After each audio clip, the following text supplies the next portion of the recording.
This is the Mountain and Prairie Podcast. I'm Ed Robertson. This is a special live episode that was recorded at the Amon Museum of American Art in Fort Worth, Texas. The event was centered around the museum's ongoing exhibition titled Trespassers, James Prosek and the Texas Prairie. And the episode features a fascinating onstage conversation with artist and past podcast guest James Prosek and art curator Spencer Wigmore. Trespassers is an exhibit about grasslands. Specifically, James examines how we think about and define America's imperiled prairie ecosystem. Over the course of more than 2 years, James traveled throughout Texas and the Southern Plains, visiting private ranches and urban restoration sites, and he was often accompanied by some of Texas's most renowned grasslands experts.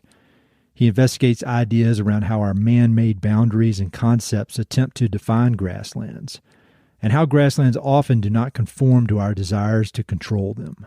He examines ideas around fire, species classification, conservation, and natural history, and the end result is a collection of more than 20 mind-blowing paintings and sculptures. As the curator of this exhibit, Spencer played a very unique role throughout the entire project. He was the one who initially approached James with the idea. He accompanied James on many of his grasslands road trips, and he even arranged the exhibit in its stunning space within the museum. So I love learning about the collaboration between artist and curator, how they complemented each other's personalities, and how they ultimately worked together to bring this spectacular collection of meaningful art into the world. As you probably remember from my first podcast conversation with James, he's a deep thinker who's spent his entire career digging into the nuances of our natural world. And Spencer's depth of understanding of art history and the artistic process, as well as his ability to communicate his knowledge in a fun and engaging way, is second to none. So I know you'll enjoy this conversation that covers everything from broad, big-picture ideas around philosophies of defining species, all the way down to the details of how James created such intricate, delicate sculptures. Be sure to check out the episode notes for a full list of everything we discussed. I'd encourage you to visit the episode webpage, as I've included a gallery of images of the exhibit that will serve as a great reference point for some of our discussion. And the great team at the Carter also recorded a video of the entire event, and that's embedded on my webpage and available on YouTube. Follow the link in the notes to access all of that. The episode starts out with a kind introduction from the Carter's manager of adult programming, Madeline Fitzgerald, and then James, Spencer, and I begin our conversation. Hope you enjoy. All right. That's so nice to see all of your faces. Welcome, everyone. Hello, my name is Madeline Fitzgerald, and I am the manager of adult programs here at the Amon Carter Museum of American Art. Thank you all for joining us this evening for the live podcast of Mountain and Prairie with host Ed Robertson and guest Spencer Wigmore and James Prosek. We are here tonight to celebrate the exhibition Trespassers, James Prosek, and the Texas Prairie, which will be on view through May 12th, 2024. On behalf of the museum, I would especially like to welcome and thank our members who are in the audience this evening. It is because of your generosity that our collection and special exhibitions are free and open to everyone. If you are not currently a member, I encourage you to join after the talk by visiting the membership table outside the auditorium or by going to our website at cartermuseum.org. As a reminder, Carter members get a free drink every month during Second Thursdays. What could be more tempting than that? I would also like to thank the Art Bridges Foundation's Access for All program for their generous support of Second Thursdays at the Carter. Every second Thursday, you can connect with art through cocktails, conversations, and creativity. Each month, you'll find something different, from performances, artist talks, and unique tours to art making, music, and films. I hope you will join us for next month's second Thursday on February 8th, which is themed Drink and Draw. Carter community artist Stuart Hausman will lead live drawing demonstrations from works in our collections. You can practice your still life and portrait drawing skills while enjoying specialty cocktails and music in the atrium. Plus, the first 200 visitors will receive a free sketchbook and pencil. You can register online for this free event at cartermuseum.org. We want to especially thank our supporters for helping make the Trespassers exhibition possible.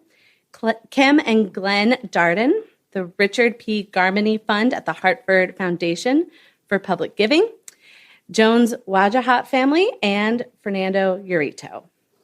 I would also like to thank the staff at Hired Hands for providing American Sign Language interpretation for tonight's talk. Thank you.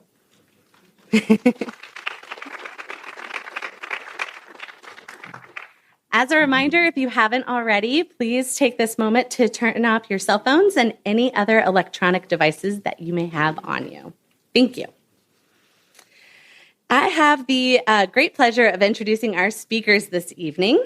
Our host, Ed Roberson, is a Colorado-based conservationist and the creator of Mountain and Prairie, a top-ranked podcast that has been recognized by the Aspen Institute, Patagonia, the Nature Conservancy, Cowboy Artists of America, Maxwell Alexander Gallery, the Arthur M. Blank Family Foundation, the Montana Governor's Office, and more. For nearly 2 decades, Ed's career has focused on land, water, and conservation in the American West.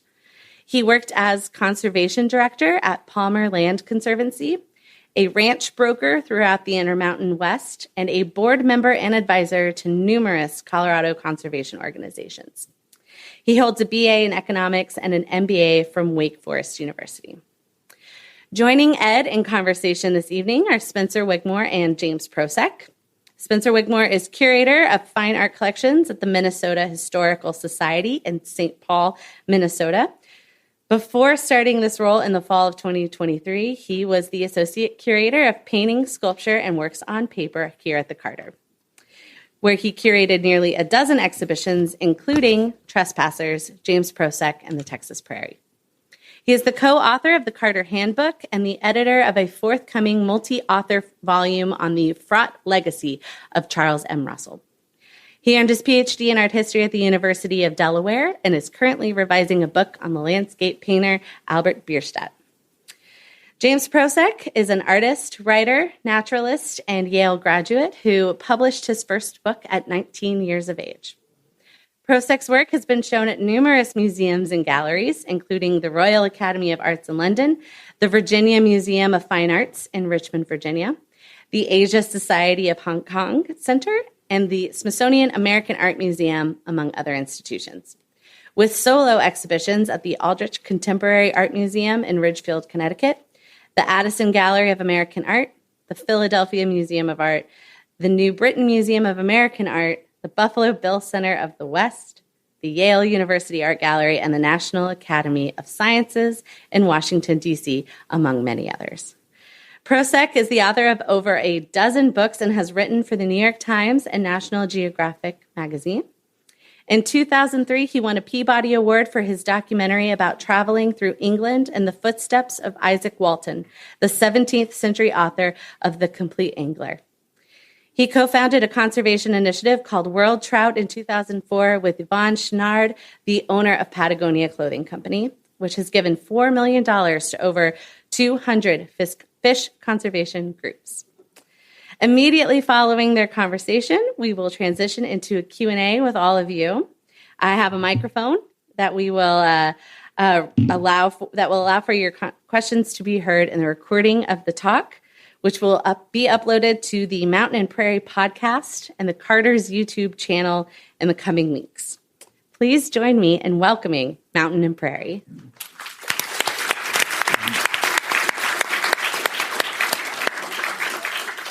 Thanks, Madeline. It's a real honor to be here.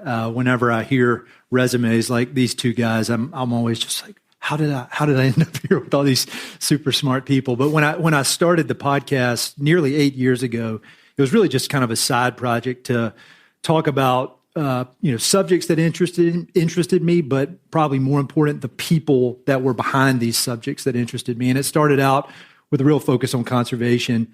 And then it's very quickly started going in all these different directions, into art, into natural history, into philosophy. And kind of the longer it's gone on, the more esoteric it's gotten. And I was talking to my wife, And I was saying, if you pictured all the subjects that I'm interested in on a Venn diagram, there's this overlap in the middle, and it's kind of like a pinprick. And I've thought, I bet I'm the only person in the world that has all these weird interests put on this one spot. And then Spencer was nice enough to introduce me to James. And James has, not only does he have all of those interests, but he operates at an extreme high level in all of those subjects. And so he's kind of like in some ways, my soulmate for all these crazy things that I'm interested in. So it's just been great getting to know both of these guys. And I was thinking we could start with Spencer, because I believe when I think about your role in this amazing show, you're kind of the bookends, the initial spark, and then you actually helped install the program. And so I was wondering if you could talk a bit about how this came into your mind. What was the initial spark of an idea that led you to approach James and tell him about your crazy idea? Yeah, it was a crazy idea.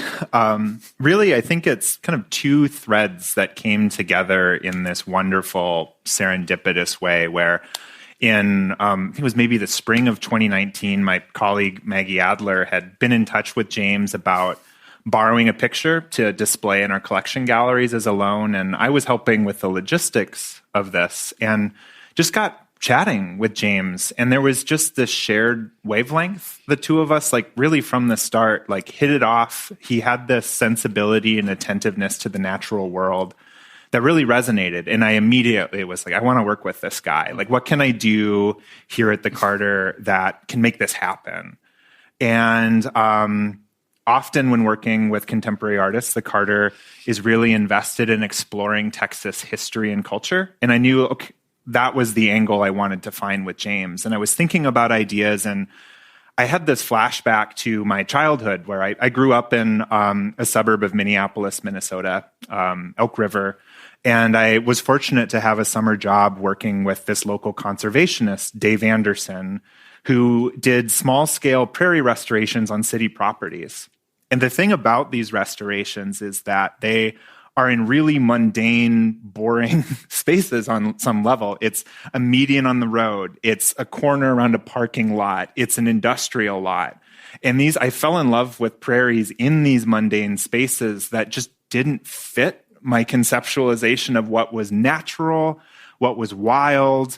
And I got thinking about that uncertainty. And I brought it to James as an artist who's really invested in those boundaries of the human and non-human and where they intersect and merge. And I said, these spaces really resonate with me.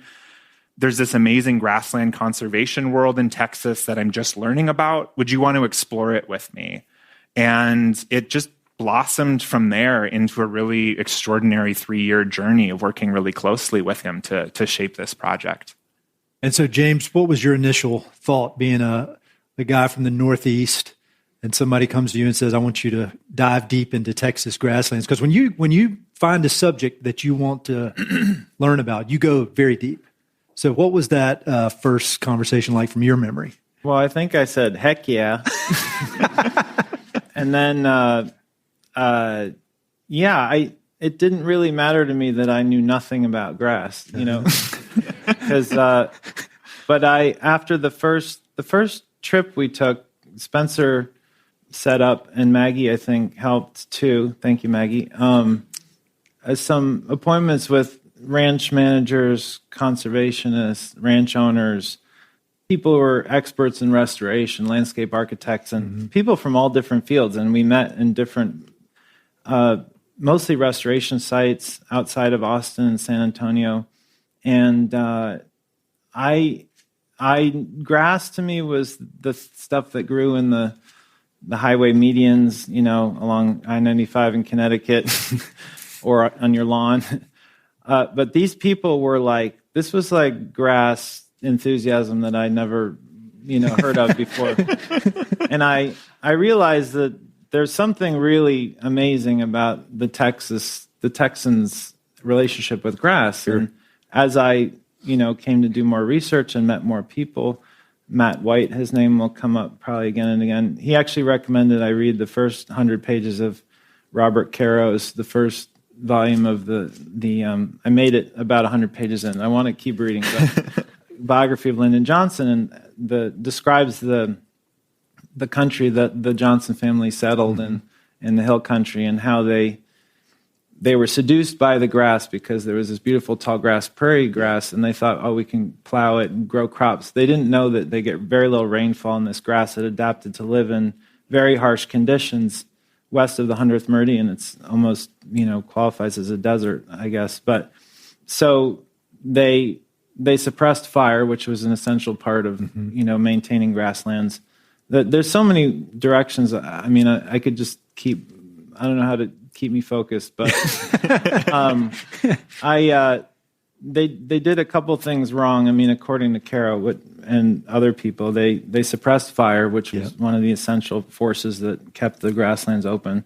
They overgrazed the ground, killed the grass, the roots and soil washed away, and those were the two big sins. And then, basically the grass that they depended on and brought them there to settle and graze their animals was gone. And but the grass, these people that on that first trip, I'd never seen somebody get so ecstatic about a stand of, now I know what it's called, yellow Indian grass or big blue stem grass. And I, as a visual artist, I was just like, wow, these grasses, once I started looking, they're so beautiful. They have sometimes like a glaucous haze on the stem, or the stem's not even an anatomical term for grass. It's something else, but I don't know. But and the colors change with the seasons, just like trees. And I wanted to paint these grasses and wildflowers as individuals.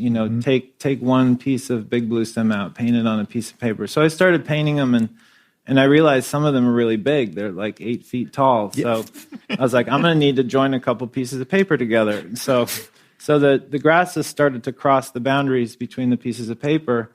And that started as a practical concern. But then I thought, well, maybe, that kind of makes sense conceptually, because the prairies have been fragmented. When you see the prairies from the air, they're carved up in boxes. And so painting the grasses, trespassing across these boundaries, also kind of expressed the forces that the grasses needed to exist, which fire and migratory herds of grazing animals, which don't obey boundaries. And of course, Europeans came and they put up property lines and fences, and it was a tension between the what I've learned, and I'll stop soon. Keep going.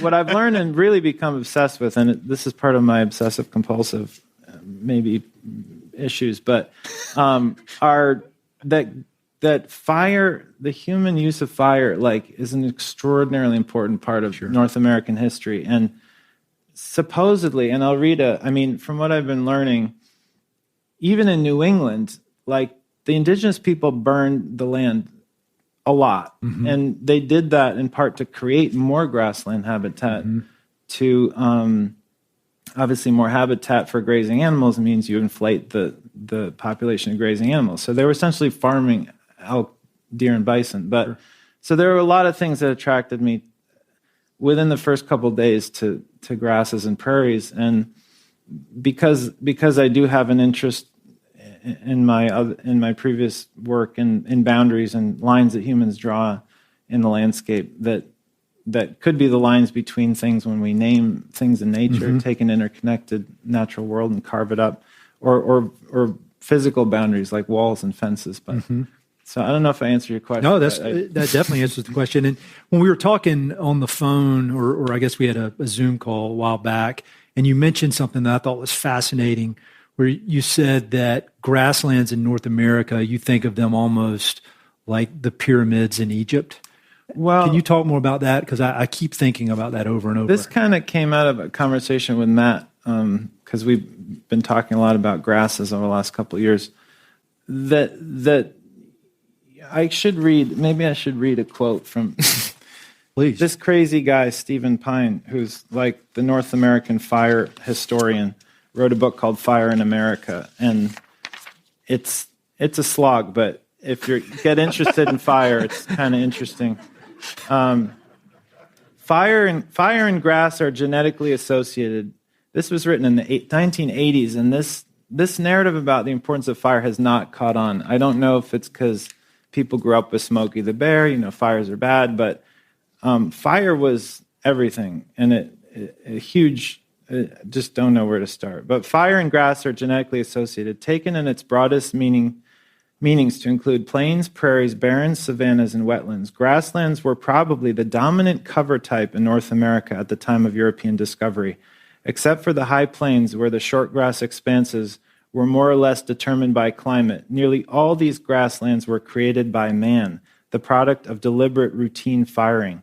This description includes even the tallgrass prairies east of the 100th meridian, which basically divides Texas in half, which combined with the high plains made the largest continuous grassland in the world. So, the idea so if this guy, Stephen Pine, and he's not the only one to have written this, and this is, there are many, many early colonial accounts of how the indigenous people burned, when they burned, why they burned. They burned carelessly. They burned intentionally. They burn.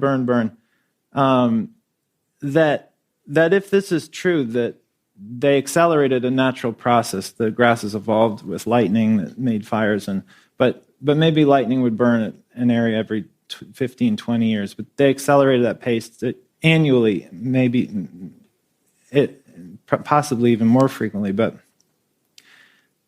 that means that these habitats were created by people and tended for thousands of years, which made us think like these are America's equivalent to ancient monuments in other parts of the world because they were made by people. They're made by people in collaboration with nature, with evolution, with God's creation, whatever perspective you have on it. But that may be slightly radical, maybe not idea, but I think when you think of, and in Connecticut, again, we had lesser prairie chickens living in Connecticut, which went extinct in the 1920s. They called them heath hens.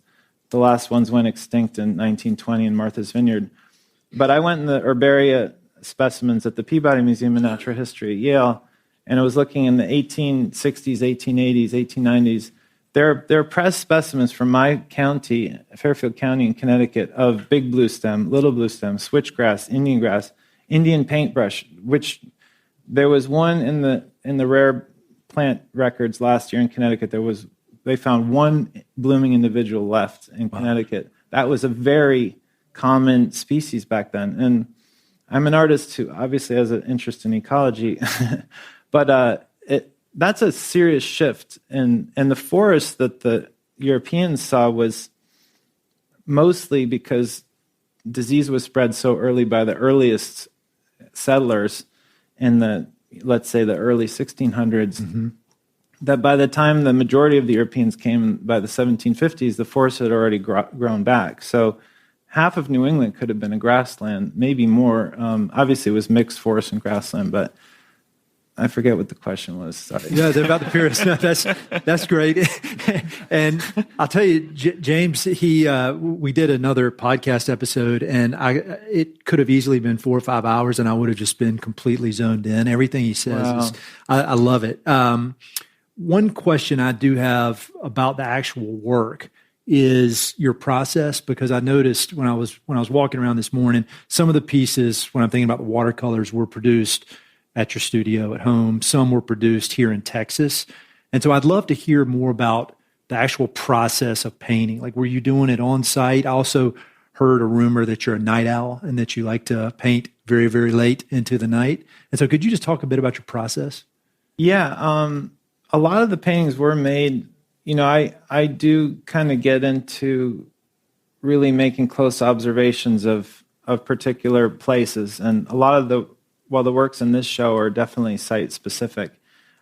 You'll see if you read the messy handwriting at the bottom and some of the captions that some of them were based on specimens from Texas and some were based on specimens from Connecticut. That's only because after that first trip, I realized that I'd seen some of these grasses. I had sort of a nostalgic response, especially with little blue stem, this beautiful grass. I was like, I know I've seen that growing near my house. And so there's an abandoned meadow behind this school within walking distance of my house, and I found all 4 of the tallgrass prairie species there. Now, 2 or 3 of them may have been planted, but I don't know who would have planted them back then. But I really think it's unlikely. And I've talked, anyway. So yes, Matt will tell you, because he traveled a lot with me. Some were made in hotel rooms. I would get all the lamps in the room and move them into one little circle, or go to the Dollar General and get like 5 or 6 lamps. Matt has them now at his house, or the Airbnb in Marfa where we stayed for a couple weeks, or because during the day you're kind of out looking at stuff. And,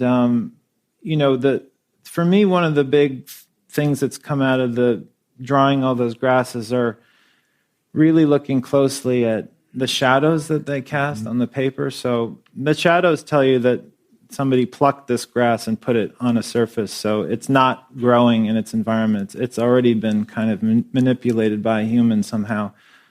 But the shadows, I've been thinking about shadows because they're beautiful. But, I was able to draw the grass straight ahead and look at it from that perspective. But the light's always coming from a different angle. So the light shows you the architecture of the plant from a different angle. But it's a representation of the plant made in the absence of something, in the absence of light. So it's almost automatically a memorial, kind of like a silhouette. And there's also, it's tied to the origin of drawing, because in Europe at least, Pliny the Elder in his Natural History of 100 AD, I forget when it was, wrote that the story of the origin of drawing in Greece and Egypt was that it was a tracing of a human shadow on the wall. And it makes sense, because shadows are good cues to humans as to how to transfer or translate a 3-dimensional world into a 2-dimensional surface, like a reflection in a lake is another one, or a mirror. But so the story is there was a daughter of a potter, and her lover was leaving on a journey, and she wanted something to remember him by, so she traced his shadow on the wall. And then, because I guess she was in a potter's studio, after the first drawing, the first sculpture was made based on the shadow. But I like that idea of the shadow or the silhouette being almost a memorial to the thing, because it's presence, but it's also absence at the same time.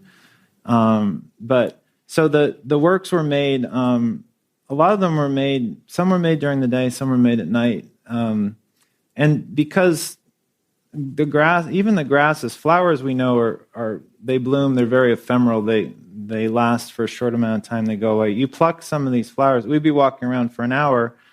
I did learn quickly that if you don't put them in water immediately, they just droop. So I'd carry around, a water bottle cut off at the top with a huge bouquet of flowers. And we were in some rough places, like in Missouri. Most of the show was in Texas, but in Missouri, these 2 guys drive up in a pickup truck, and they're like, "So what are you guys doing?"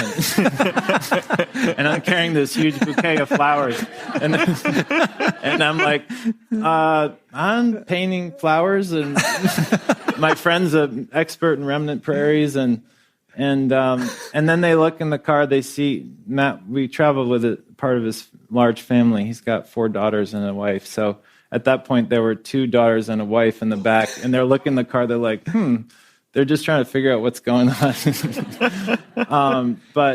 And they're like, yeah, before the conservationists got a hold of this prairie, it was much better. And I'm like, I'm not going to take their word for it. I'm not going to argue. But anyway, so yeah, there was a lot of field work, I guess, is one way to answer the question. And a lot of lamps.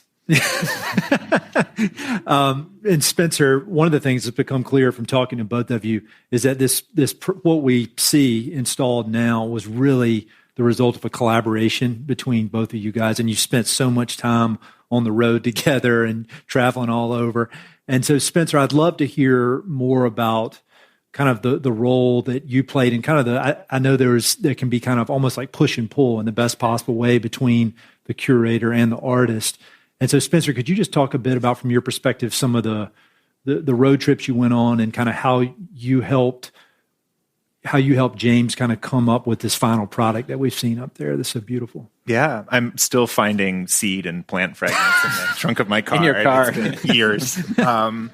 Maybe some will sprout. Yeah, I think early on, we were both learning about this world together. And I viewed my role as a curator primarily as a facilitator, in that I knew very quickly, exploring this world, that there were a ton of extraordinary people invested in conservation in Texas, but they weren't always talking to each other. There were all these really intensive siloed conversations, with landowners, with biologists, with conservationists.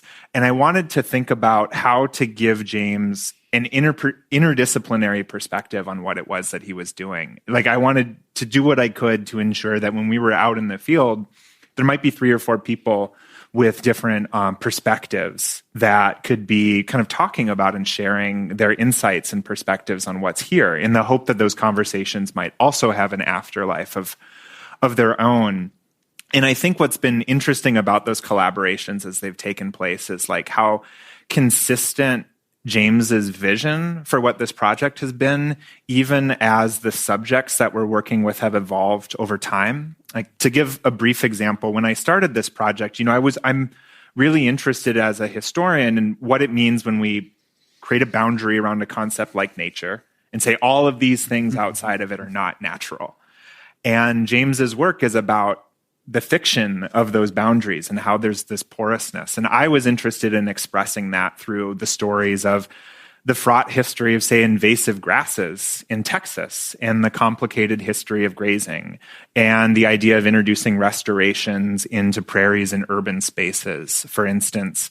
And we had a lot of really productive conversations around those. And then James's interest started to gravitate towards remnant prairies and the kind of complicated presence that they have, not just having this extraordinary ecological abundance by being untouched. I say that in quotes, but also that they are often traces of a much longer, richer history of human interaction with the land that outdates the United States by thousands of years in many cases.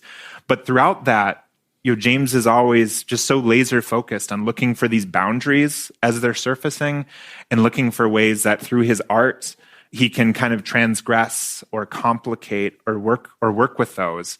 So on some level, my role was trying to have as many conversations as I could, try and show him as many different spaces as I could, while just trusting that the work would just emerge out of that from there. So from that respect, it was a really seamless and enjoyable collaboration to just be out with all of these different people and their worldviews. And then James is distilling it into the ideas that have really stayed consistent with him, talking about the ways that color on trout shift are being similar to the ways that colors of grasses shift. There is this consistency that was really exciting as a curator. It made my job easy.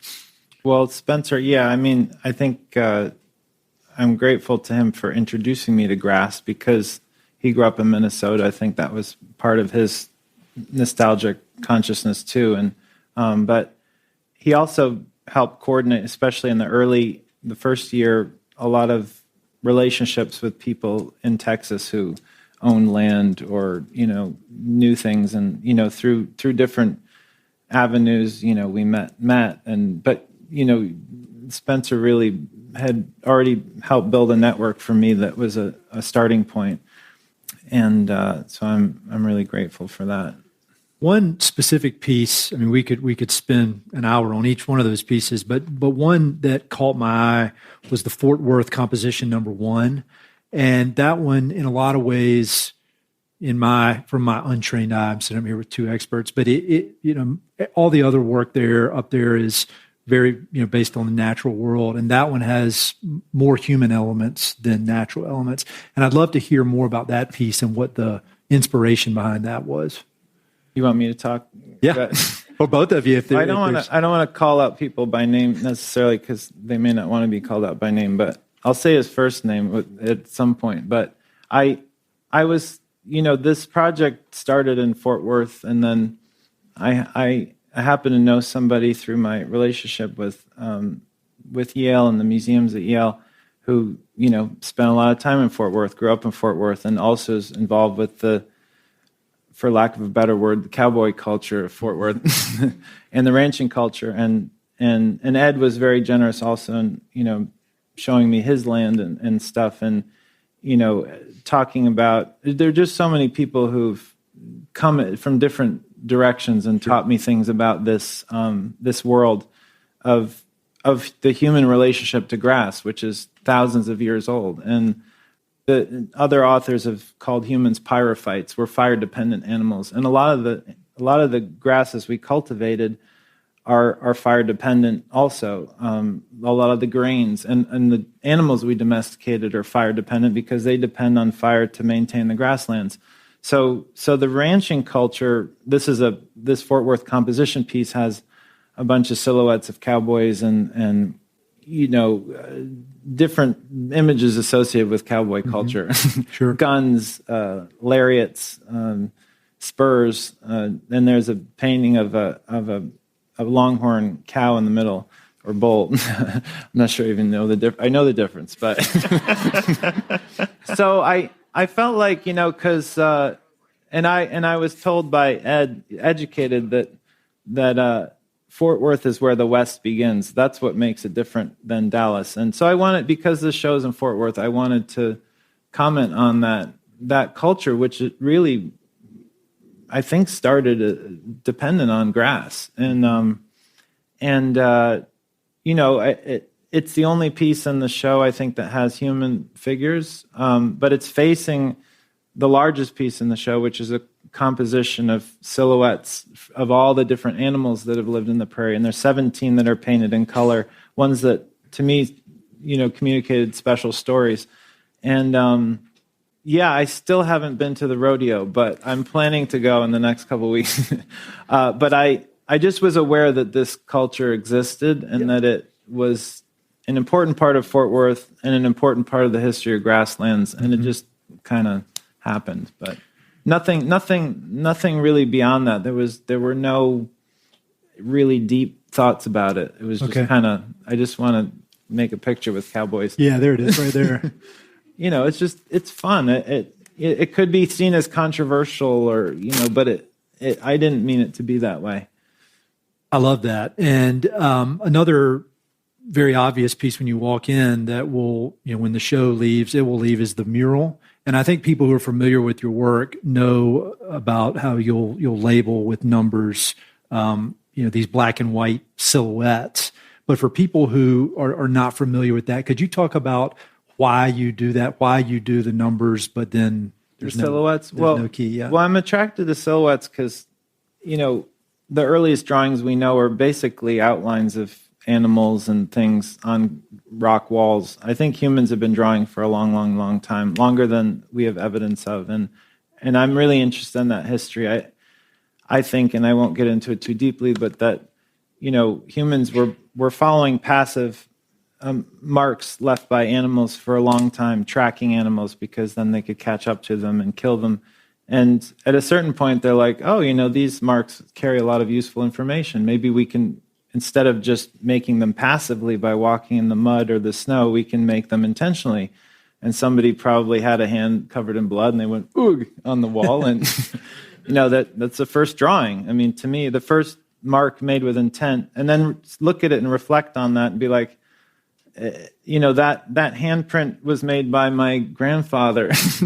And that these marks can actually survive many generations, thousands of generations even, and communicate a lot. And these marks evolved into our, drawing, into pictographs, into our written languages. So the silhouette's something I'm interested in. But more specifically with these murals of silhouettes and numbers, I had these field guides as a kid, and I loved these field guides of birds in North America or whatever. And some of them had these silhouettes in the end papers, and each of the silhouettes had a number next to it, and the number matches up to a list of names of the birds, let's say, to help us learn how to identify them in the field. And often in the field, the bird is backlit. You don't get to see the whole thing. And oftentimes you just get a silhouette, which can communicate a great deal of information. But so I started making these murals based on these field guides as a commentary about the human urge to and necessity to name and order the natural world. So I paint the silhouettes and the numbers but there's no key of names, so people can't satisfy that urge to know what they're called. So they're like looking for the key sometimes, or they're not. And they're like, I mean, I'm taunting them a little bit, but I'm interested in and this goes back to the bounded world versus the boundless world. Yeah. And I feel like humans have lived in a tension between, it's pretty much also the ordered world and the non-ordered world, or the world that hasn't been ordered, the world with maps and the world where you travel without maps, to me, the named world and the unnamed world is the same. The named world is the world where we take an interconnected, holistic continuum that's constantly changing, and we draw lines between it and we label the pieces. To me, that is a trauma that we subject nature to. We carve it into pieces, we chop it up, and then we expect, when we name those pieces and talk about nature, that the pieces will make the whole again. But once you carve it up, the whole is different. It's not the whole anymore. Yeah. But communicating with language is really good, and we couldn't have this conversation without it. And when you put the pieces back together, you actually create sometimes a different whole that's just as rich as the whole that existed before. Yeah. So that's a little bit about the commentary about our dependence on language. It's kind of like, traveling without a map, just looking at nature without needing to label it, or at least just acknowledging, helping myself and maybe other people acknowledge how dependent we are on tools like language. There's a quote in a Wallace Stegner novel where he says, "Order is the dream of man." And ever since our first conversation, I've thought about that, about how you kind of push these boundaries, and even the playfulness of having the numbers without the key. I mean, I think it's a very interesting concept. Another question about one of the pieces up there, several of the pieces, the charred wood and the charred bust with the grass growing out.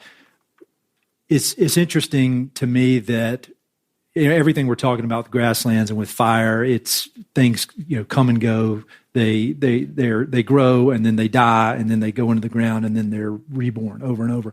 Whereas bronze is about as permanent as you can get. Right. Could you talk about, was that a conscious choice? I mean, in part, a lot of these things happen because I see something I think is pretty, and then, or that I'm attracted to, and then I want to make it. But then after the fact, I construct some baloney narrative about it. But, tell on podcast. But it's real. It is real. And the fire, the burned logs in the show are cast in bronze, every year for the last 20 years, I've had this really big New Year's Eve bonfire in my backyard in the woods. And one of the years I was just picking through the ashes, and I was like, wow, these chunks of burned wood are really beautiful. Like they're shiny, they're like graphite-y, they're craggy. And I went through a long process of trying to work with a foundry to cast them in bronze to make them permanent, because you can't make, we've figured out, you can't really make a mold. Mm-hmm. Typically, you make a mold of something you want to cast in bronze. You make a wax from the mold. Then you make a ceramic shell around the wax. And then you pour the bronze in the ceramic shell. It melts the wax out, and you get a bronze object. With the burned wood, you can't make a rubber mold because it's so brittle. So I worked with this guy. He's like, maybe we can build a ceramic shell around the wood, make a hole in the bottom, and then blow air in there and make a really hot fire and burn the wood out from inside the ceramic shell, and then make the bronze. Anyway, that's technical stuff, but it took a couple years to figure it out.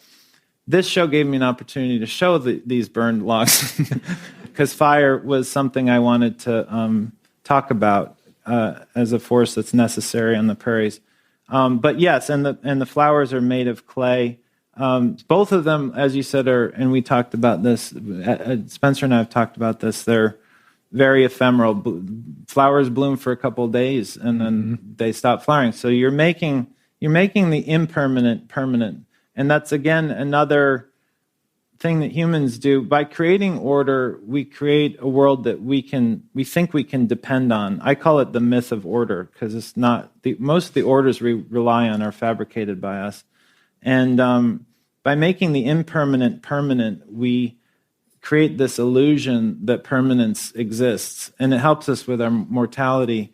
I was visiting somebody years ago in Jupiter, Florida, and anybody who's driven around Jupiter knows that like the hedges are trimmed perfectly. Everything's like a leaf falls on the ground, and some landscaper's there ready to pick it up, and they're hiding the illusion that things are changing because we're all going to die, and we don't like being constantly reminded that things are changing. So we create these, again, kind of myths of order that help us with this. Mm-hmm.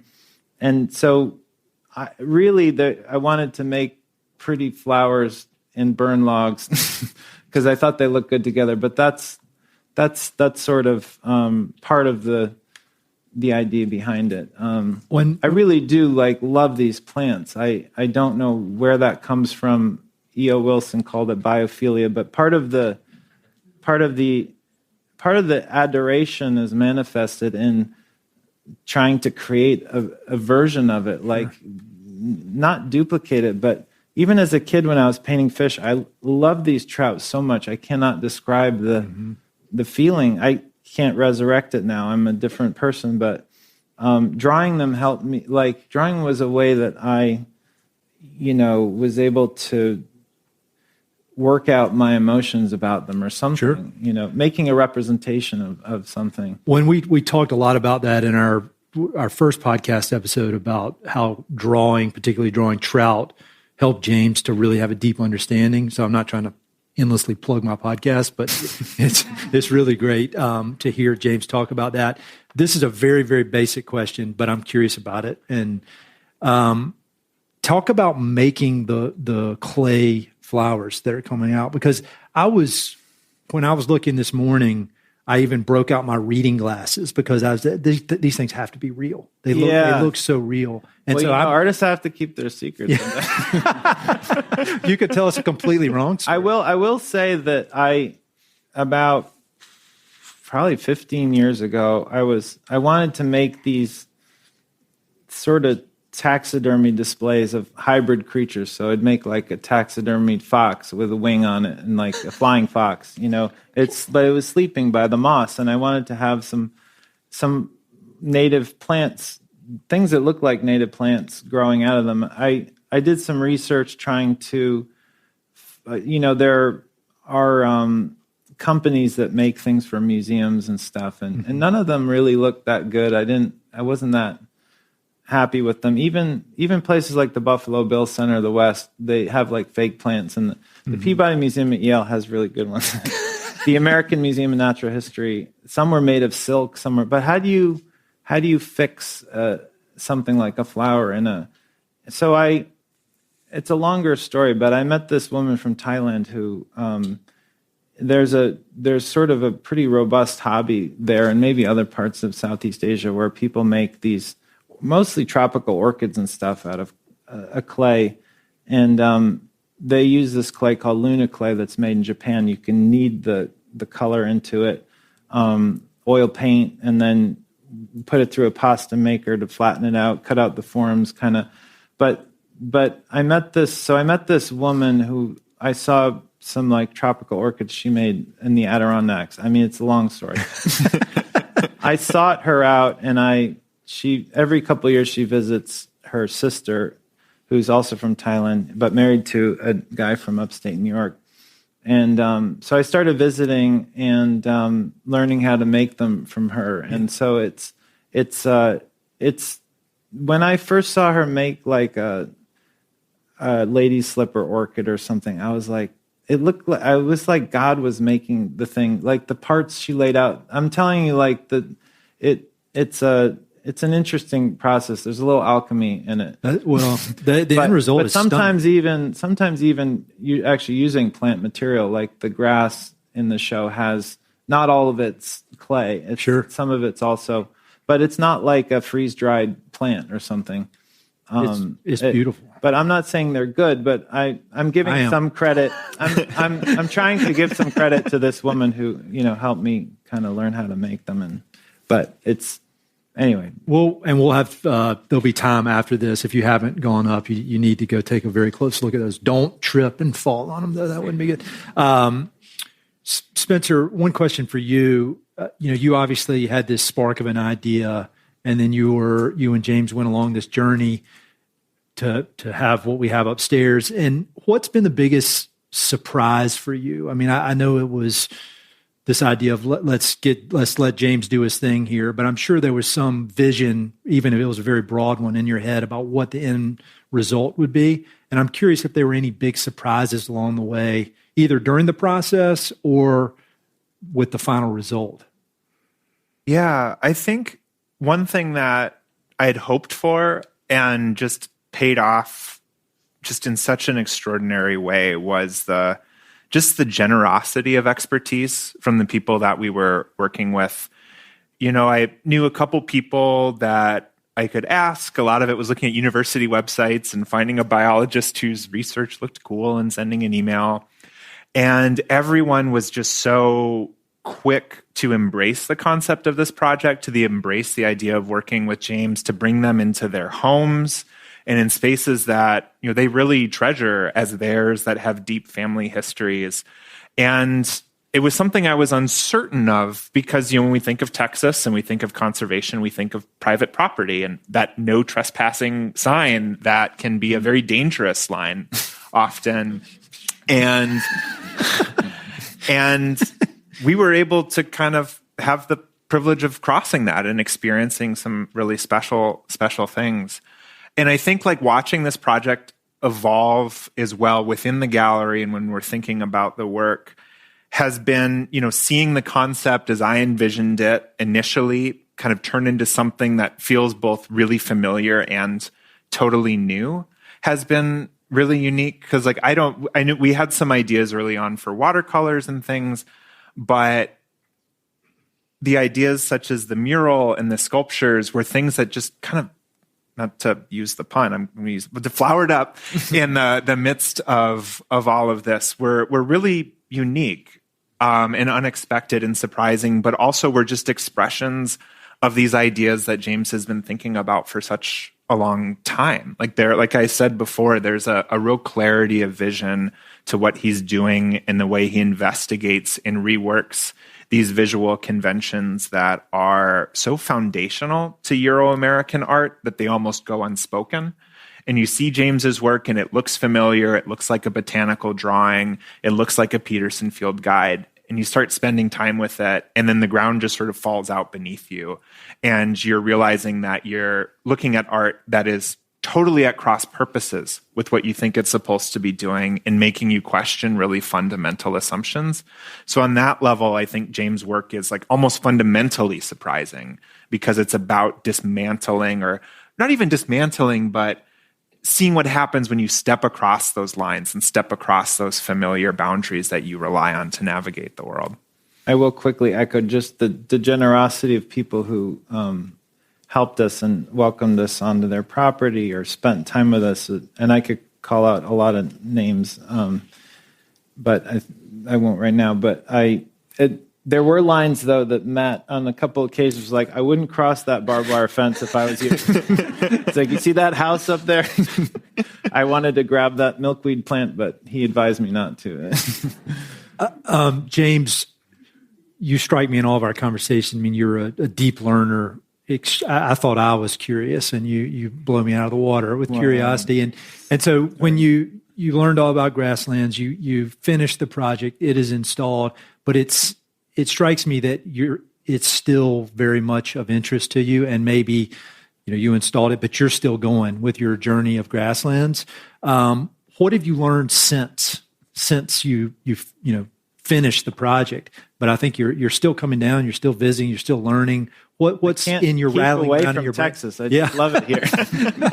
What's rattling around in your brain now? Well, we're finishing up a book, which I'm excited about, which is kind of a catalog from the exhibition, but it won't be out till September with Rizzoli Publishers. That's not a plug, but it could be. But it's called Grasslands, and but it evolved out of this project, obviously. And so I'm excited about that, and I'm the last person to finish their essay because I'm always behind on stuff. And but yes, a lot of the things I do start with an agitation, and the thing that's really agitating me in a good way, but really deeply, is that like I can't understand why. I'm 48 years old. I've been interested in nature my entire life. How has it taken so long for me to learn that my backyard was not a forested Eden, like, the myths that were sort of pushed by the Europeans? It was at best a mixed habitat. Edges, between grasses and woods are what heightens biodiversity. The more kinds of habitat you have, the more kinds. So that the indigenous people burned they needed some trees to make campfires and stuff, but they burned through forests. They burned to prevent fires, to prevent catastrophic fires. The big sort of thing that I'm still puzzling through and finding more and more evidence for is that there's this huge myth that the indigenous people had a low impact on the land, that somehow they lived in concert. They did live in concert with it, but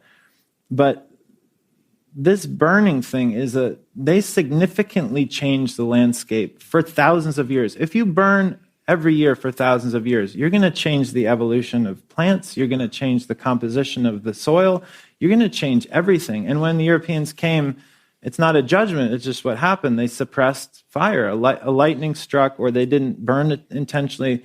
And when that stopped cold, it was like what do they call it when an alcoholic stops drinking? Or it's like the land was dependent on fire, and then it was ceased. Uh-huh. And when you find one of these remnant prairies, sometimes they're only 10 acres where the land has never been plowed or overgrazed. Sometimes they're old cemeteries because people started burying their dead there in the early 1800s, and they never plowed it because there were dead people in the ground. So you can go there and see some rare prairie plants. But I started to feel like these things, and in conversation with Matt too, really were like ancient. When you walk into one, you're walking into an ancient collaboration between humans and the land. It's not just it's not wilderness. This idea that there were places that were inaccessible to people, that they didn't go that much in the mountains and stuff. Of course, there's a place for wilderness as an idea, but that even in my backyard, that I didn't know that, or even was taught or thought that the land was managed. Of course it was managed. That's what humans do. Humans manipulate the environment to suit their needs, and that's exactly what the people that lived here for a long, long time did. And I could go on and on, but that's a big one. I don't know where that'll go. It'll go into projects I've already been working on, like I've been working this book about how and why we name and order nature, and this conflict between the bounded, or tension between the bounded and the boundless. And I feel like fire will make its way in there. But it could manifest as artwork, exhibitions, hopefully, maybe not about fire, but more about this question of, do we really know what we're looking at, or what was here, or what was it like before humans came here? Anyway, sorry. Yes. Well, and I really like stirring. Well, and I think this idea of fire, which kind of came in partway through the project, like it almost feels to me like when I go upstairs and I look at those cast bronze sculptures, that like they're finished and beautiful and extraordinary, and feel like that kind of the first chapter in a new set of ideas, because I think those sculptures are almost deceptive in how fundamental of questions that they are posing about how we represent the world. Because you step in and you look like, okay, these are burned logs and flowers, like they transposed them into the real space. And it takes you a long time to see the artifice that's there because of how extraordinary the naturalism is. It's just such a feat. But I experience this shift that happens where once you see the artifice and you see the permanence of the bronze, the fragility of the clay, the care of the brushwork, all of a sudden you have this object that's so fundamentally different than the thing that you're representing, which is inherently ephemeral. It's inherently impermanent. It's about these cycles of life and death and growth and destruction, all these forces that when we're in a museum, we're doing everything we can to keep them at bay. We want the art to last forever and look exactly the same. And James's sculptures seem to be posing this really profound question about when we're attempting to work with and engage with the natural world on such a close, intimate level, that end product still has this gulf or this boundary that we're navigating and thinking through. And I find that endlessly fascinating, and I'm really excited to see how that dimension of engaging with fire and its sort of creative capacities is going to go. So, a few more questions from me, and then we'll open it up to you guys for questions.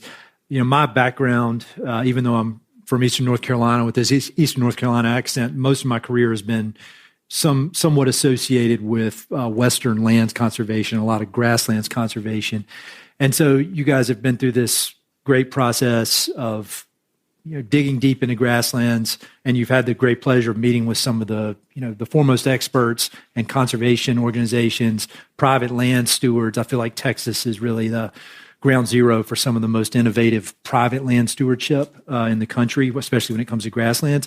How are you feeling about conservation, about the state of grasslands? James, you strike me as an optimist. I mean, give me your thoughts from if you put on your conservationist naturalist hat. How are you feeling? Good, or a realist, maybe. I don't know. I'm alarmed from a conservation perspective. Just from personal observations, again, traveling with Matt, we covered a bunch of states, and we're visiting little cemetery prairies and remnants, small, tiny places, and everywhere else, you don't hear the grassland birds, but you pull up to one of these sites, and immediately you hear the bobwhite quail, you hear the dick sissels, the Bell's vireos, the meadowlarks, and it's like you realize that the monoculture, the crops, that they're not good for biodiversity, and we're losing birds like crazy. It's really sad. And I want to hear the birds. I mean, I noticed a difference from when I was a kid in Connecticut. We lose so many birds just in window kills. I mean, it's not just like everything. It's just it's a gauntlet. It's not going to get, it could get better. But I guess my hope is that these really precious sites that exist can be preserved, at least as a library of biodiversity that we can maybe build on. The enthusiasm for restoration was pretty huge in some of the several thousand acre ranches we visited. Like, they're really trying. We don't know if you can restore a prairie. I mean, it could take 200 years. I mean, to get that thing we don't know, that special sauce that the mycorrhizal fungus, the roots of the grass is holding the water in a certain way. I don't know if that can be recreated. Again, it's been fragmented to the point where that trauma is so severe, we don't know if you can return it. Mm-hmm. But you can try. I mean, I actually started a little grassland restoration, next to my house, we have some meadows, and I planted about a 1/4 acre of native grasses and wildflowers. And it's a constant, fight between the non-natives and the natives. And I didn't know until I started this project that the grasses that I grew up looking at were all introduced from Europe as hay crops, timothy, orchard grass. Yeah. I walk in that little 1/4 acre now 3 years after I started it, and it feels different. And I burned it last winter, and I'm going to burn it again. I don't ask anybody, I just burn it.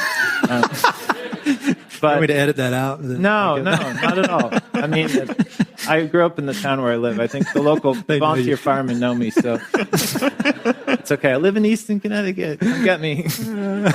I might burn it next week.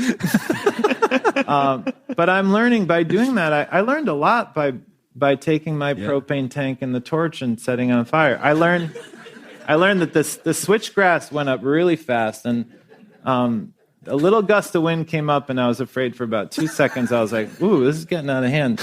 But once it burned out. It burns, and done, and a couple of times I had to try to light it again because there wasn't enough fuel on the ground and not enough dead grass. So,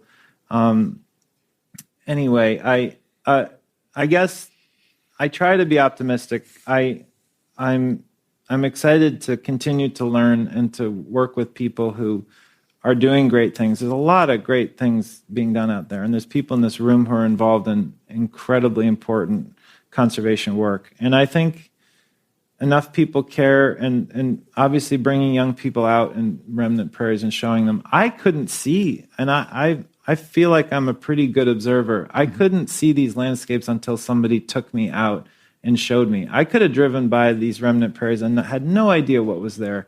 I mean, they don't jump out and, it's not like a flamingo flying by or something. They're very subtle, and it takes a little bit of an education. So that's necessary too if we want to protect these sites. Maybe we'll be able to, create corridors for where burning can happen and people can see the effects and how they, help return nutrients to the soil and create this regeneration that no other force can. Sure. Yeah, I moved to Colorado for the big mountains, but after my years and years of spending time in eastern Colorado in the grasslands, I've fallen in love. And it took many, many years, but there's so much going on there. One more question for you, one more question for you. One of the things that I really focus on my podcast is I want it to be a resource. I want people to hear the conversations, and then they're inspired to go out and learn more. And every time I talk to you, I'm taking notes, and I have a long list of books I want to read or other resources. And I feel like that's the mark of whether it's a book or a conversation, if it sparks an interest. And so I know one book you're going to mention, but I wonder if you could name a few different resources that people in here might be able to go off on their own and educate themselves on grasslands if they're not already.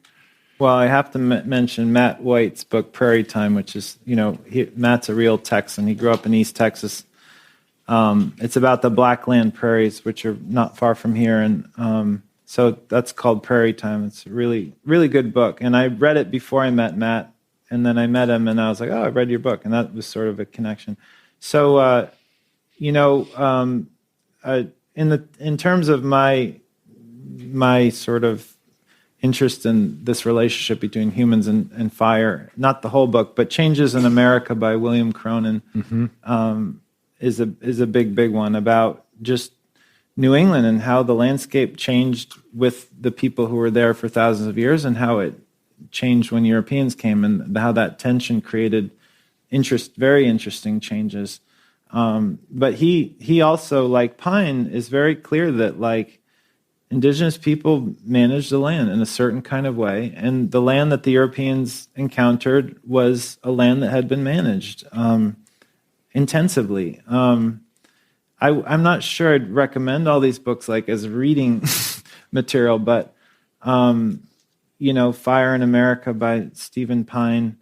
There's a book by a guy named Omer Stewart called Forgotten Fires that he was an anthropologist at UC Berkeley in the 40s and 50s, and he'd written a whole manuscript about all this stuff, and he couldn't get it published. I think partly because the narrative was so anti-fire, but people were really breaking ground and even interviewing. He was in California interviewing indigenous people about how they used fire, and there's real oral accounts that are really important. So I like to kind of my Antonia. I hadn't read it. I hadn't read Willa Cather until this project started. It's a good one. It really is. Some of these, I must confess, I don't always read, but I'm listening to them while I'm painting or something. It's a way that I can do research while I'm drawing. So there's more. Those are great. Spencer, I had the pleasure this morning of having you show me around the space up there, and I think that's a pretty cool deal to be able to have the curator of an exhibit tell you exactly his thought process of how it all came together. And so for my final question to you, and then we'll open it up, I'd love for you to kind of talk about that space, because if I remember correctly, you said it's the 11th show you've done up there. Is that right? something around there. Yeah. And so as people have the opportunity to go up and look around when we're done here, could you just talk a bit about the space and kind of your thought process of getting it all set up?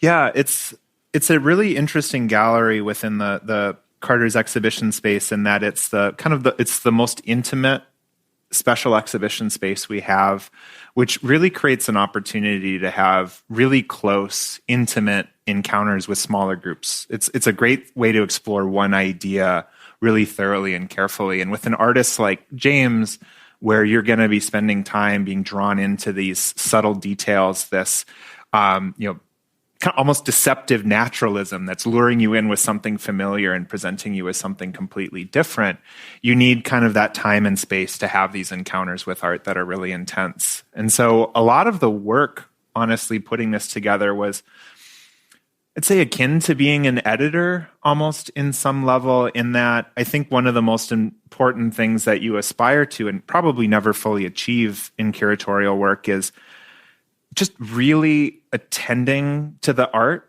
and really trying to understand what that consistent through line is and trying to present the work on its own terms as clearly and accessibly as you can. And that's different for every project, because you might have work that's really difficult and thorny and challenging that you need to kind of create a context to help visitors to step into.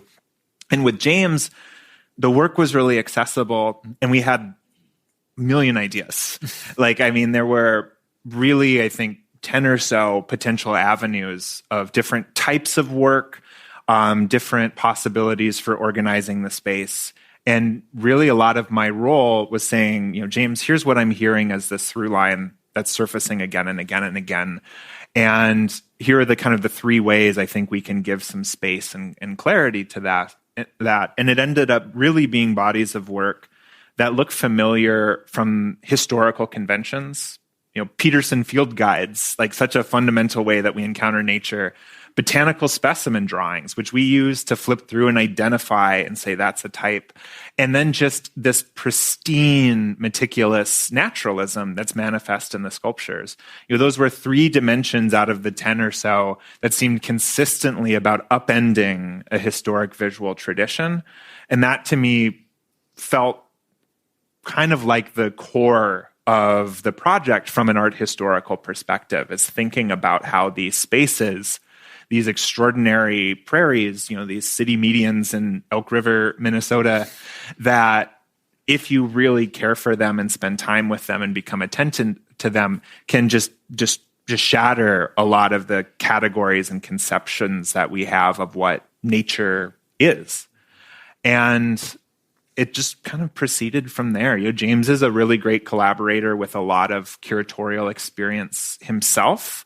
And so we could really work together to lay this out, talk about how the energy and rhythm of the space would feel moving through it, because it's not just a book that you're reading. It's not an argument you're flipping through. You are an embodied presence who's stepping in and might see this first and this second and need a little time to dwell over here. And this space is really great for kind of creating this leisurely encounter with a bunch of distinct but interrelated ideas. If that's kind of abstract, I think some level it's kind of intuitive. You wait until it feels right, and you spend a lot of time trying to figure out what feels right. And this show, I felt like, has felt right as a space and an argument more so than any of the other projects that were there, which I think is just a testament to the caliber of the work. So. Well, thank you. And hopefully everybody will have a chance to go up there and look at it with that context again, because that was very helpful to me this morning. All right, we've got time. We've got 16 minutes, and I've been told we have to be done at 7:30, so everybody has time to go take another look. So I see firsthand back this way. Here, let me bring the microphone. Yeah, we'd like to record the questions. Would be great. Hi. First of all, I'd just like to say how exciting and awesome it is to have an exhibit like this in Fort Worth that promotes conservation, prairies, and fire. Because I love fire too. I love fire. In fact, Fort Worth needs to set more fires on our prairies. But my question is, I was born and raised in Fort Worth, and I'm a Fort Worth guy, and I seek out the natural areas of Fort Worth. What was your relationship? What is your relationship like to Fort Worth? And did you seek out, I know you did probably visit some prairies, but did you seek out places like Tandy Hills and the Fort Worth Nature Center that has our largest prairies? And let me know if you found any remnant prairies in Fort Worth, because I'd love to know. Thanks. Do you want me to handle that? I guess. Go for it. Yeah.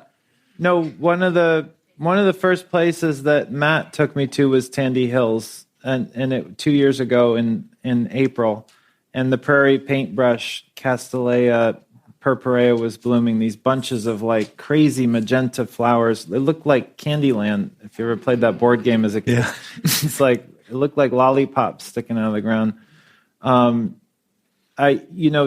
Matt also took me to White Rock Lake, which is a remnant prairie in Dallas, like right in the middle of Dallas, and showed me a stand of camas lilies blooming. And he's like, there's a spring up there, and he's like, I'm pretty sure these were planted by Native Americans, hundreds of years ago. And I'm like, how do you know that? He's like, I just can feel it. It's just like he's been around these landscapes enough that, and I believe him. I mean, that's another thing that people always do is they move things that they eat, they use, and they plant them in different places, whether it's black walnut or persimmon or whatever. So I would strongly urge you to have a conversation with Matt about remnant prairies within driving distance of Fort Worth, and because they're also turned into cool trips visiting post office murals from the WPA areas, because there's historical evidence of what the land looked like in the 40s, whenever those were painted.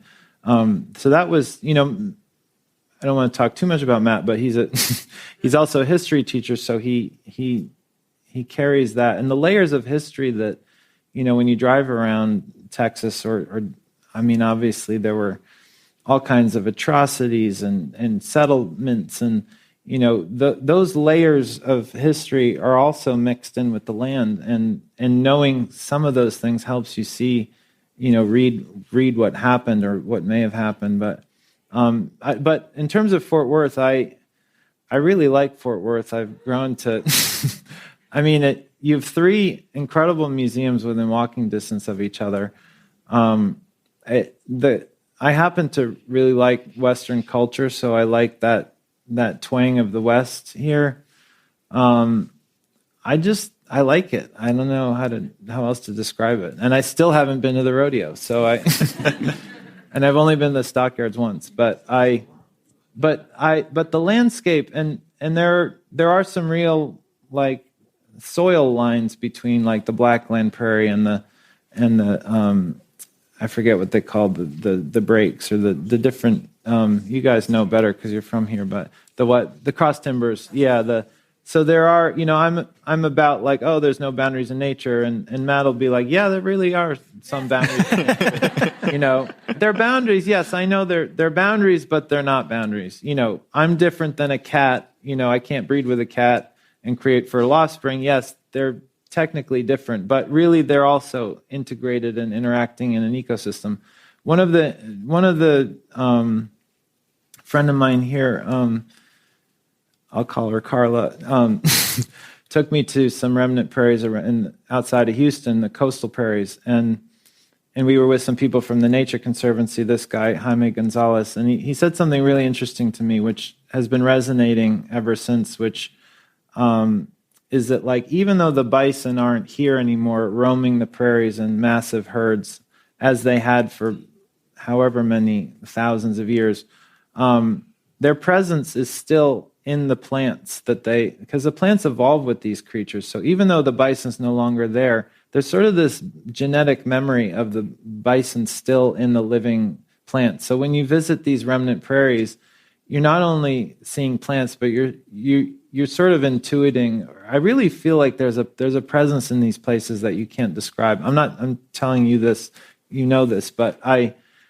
you can feel that, the weight of that history, I feel, and because they are there, and I think that nature has a collective memory of everything that ever existed. Nothing ever really goes away in our bodies because we evolved with everything, and we evolved from single cell organisms. If you believe in evolution, that I feel like we are a record of all the residue, everything that ever happened on the planet. maybe even dinosaurs. But anyway, yes, I'd recommend a conversation with that guy about remnant prairies, but I'm just a Connecticut Yankee who really likes Texas, and I like Fort Worth. And we strong-armed Matt earlier, and he's going to come on the podcast and have to endure a bunch of questions from me. So there'll be more coming. Any other questions? Got one right here. So thank you so much for representing Texas outside of Texas. I'm real appreciative of that. But at the same time, I grew up on a ranch myself. Controlled burns was like a daily, unfortunate thing, and along came the allergies. But my question is, like, where did all this bias come from? Because, yeah, I see the fires in Hawaii, I see the fires in California, and it's so clear that there's very little land management going on in these locations. And I don't understand what's changed. Well, I mean, do you want me to answer this? Yeah. I think the big fundamental thing that's changed is that fire has been suppressed for so long that the fuel loads, picture a forest. The Indians would burn to prevent fires. They would burn around their camps because it creates a fire break. If you burn, there's no fuel for a fire to go anywhere. So they would burn through forests. But if you burn regularly, you burn the leaves, the underbrush. It made it easier to navigate through the forest. It made it easier for them to hunt without being detected, because anybody who's walked on dead leaves knows it makes a lot of noise. This is all described very clearly by a lot of different people in the past. So the issue, the reason fires are so bad today, and I'm not an expert on fire, but I've been trying to learn more, is that fire, if a lightning strike happens and starts a fire, we put it out. Every time a fire, natural or man-made, anthropogenic fire or natural fire, we put it out. And that's a problem, because the fuel load, all the dead wood, I walk through a forest in my backyard, it's all the dead stuff is, for 40, 50 years is on the ground. And if a fire starts, it has the potential to burn hotter and faster. Fires, when the indigenous people burned through the forest, wouldn't burn the trees because there wasn't enough fuel to get the fire going. But if you have so much dead material that the fire's huge, it's going to burn everything. And how many millions of acres burned in Canada last year? That was also something that happened in the past. But I think, again, the problem, according to people like Stephen Pine, who I really think is the fire historian, he's written like 10 books about fire around the world and how humans have used it. It's that they call it the fuel load. The fuel load is built up to very dangerous levels.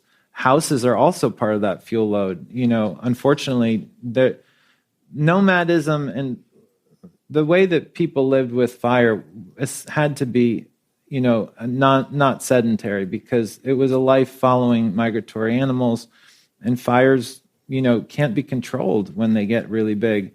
And native people died in fires. It's not like they always knew exactly what was going to happen when they set a huge prairie fire. There's paintings in this collection upstairs that I think Remington, right? They're setting a prairie fire.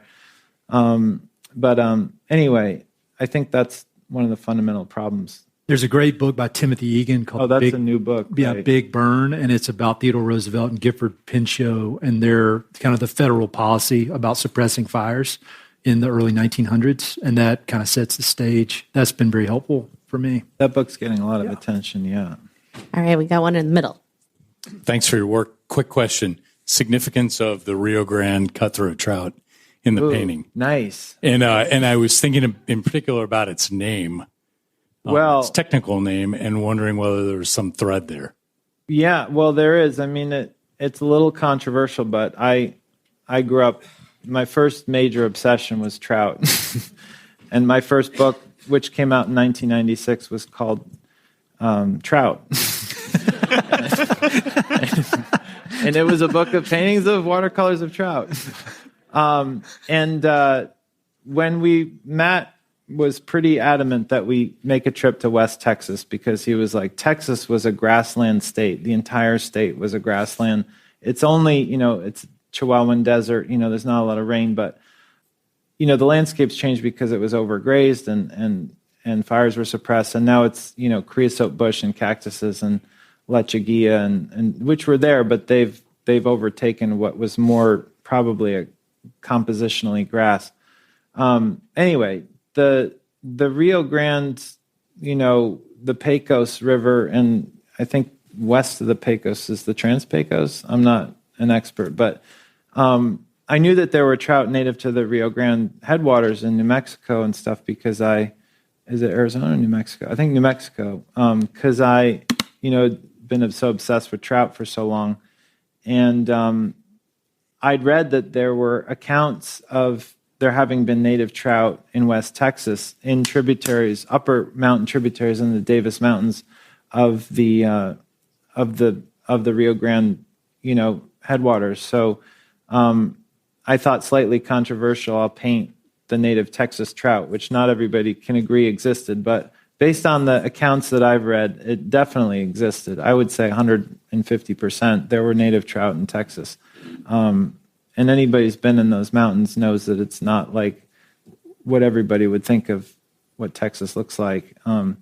But so I put it on that big prairie composition in the corner as part of a nod to my childhood passion for trout, but also a nod to the uncertainties about what the land was like years ago. And now it's pretty certain that they're gone. But how cool would it be to rediscover the native Texas trout? I would make it the new state animal. Madeline? We've got time for, I think, just one more question. Okay, and great. I've got one down this row. This is sort of related to the previous question, but I like fly fishing. I also like painting watercolors of the fish I catch, and I noticed there's a Guadalupe bass in your prairie composition there. I was wondering if you did any fly fishing during your field research. I would say that's one regret. I don't think I brought a rod on any of the trips, but we did see Guadalupe bass in the headwaters of the Guadalupe in the water, and I think what was the creek in Shield Ranch, that Headwater Creek. I'm drawing a blank. He said that this rancher said that they were Guadalupe bass in a little beautiful. That was one of the first sites we went to. Was this guy Blake Murden? Blake Murden was so into this stand of Indian grass that he'd restored. He was like, really going like fits of rapture, and it was. And that was one of the first. I'm like, is he talking about grass?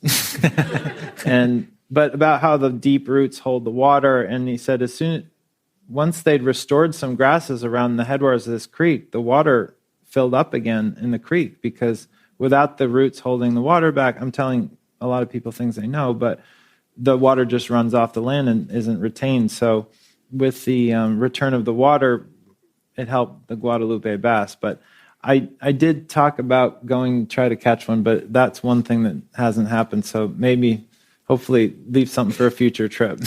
But I did paint it. Oh, wow. Well, this has been great. After my first conversation with James, and then I'm thinking it again after this second one, I feel like his artwork kind of speaks for itself, and it's just so stunning and so beautiful, but it's really the tip of the iceberg. And when you see the depth of his thought and his curiosity and his experimentation and just how much is going on behind the scenes, it makes this beautiful art even more stunning and more interesting. And it makes me think, and I'm going to be thinking, I probably won't sleep much tonight because I'll be thinking about this, but thank you so much. If you spend enough time around me, you'll realize I repeat myself a lot. So it might sound novel the first time around, but then it... Well, thank you all. Thank you. That was great.